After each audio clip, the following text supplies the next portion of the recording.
కడప నియోజకవర్గంగా మీరు జనసేనలో పనిచేస్తూ ఉన్నారు. కడప శాసనసభ్యురాలు ప్రభుత్వ విప్ రెడ్డప్ప గారి మాధవిరెడ్డి పనితీరు పైన వైఎస్ఆర్ కాంగ్రెస్ పార్టీ నుంచి నిత్యం విమర్శలు వస్తూ ఉంటాయి. మరి ఆమె పనితీరు ఏ విధంగా ఉందంటారు? వాస్తవంగా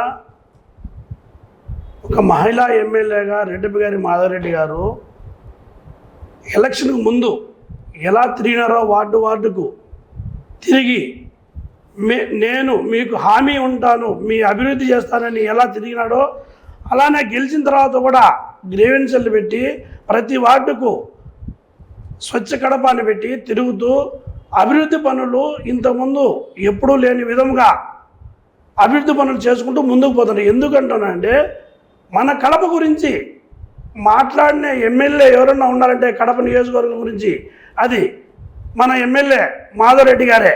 ఎందుకంటే మీరు కూడా తెలుసు, ఇంతకుముందు పాలకులు ఉన్నారు కడప గురించి కడప ఎమ్మెల్యే మాట్లాడినారైతే మేము చూడలేదు ఇంతవరకు. ఇప్పుడు నీటి ఎద్దడి ఉంది ఇప్పుడు ఎండాకాలంలో, దాన్ని స్వీకరించినారు. అలాగే నీటి కోసం ఒక ట్యాంక్ కట్టించి నీళ్లు నిరంతరం 24 hours నీళ్ళు వచ్చేదాన్ని కృషి చేస్తున్నారు. ఇంతకుముందు ఉన్నప్పుడు ఇప్పటికీ రోడ్లు కానీ ఈ పరిశుభ్రత కానీ చాలా నీట్గా ఉండాలి. ఇంకా అభివృద్ధి ఇంకా ముందుకెళ్తానని నేను కోరుకుంటున్నాను. మనకు కడప ప్రజలకు ఇలాంటి ఎమ్మెల్యే దొరకడం మన అదృష్టంగా నేను భావిస్తున్నాను.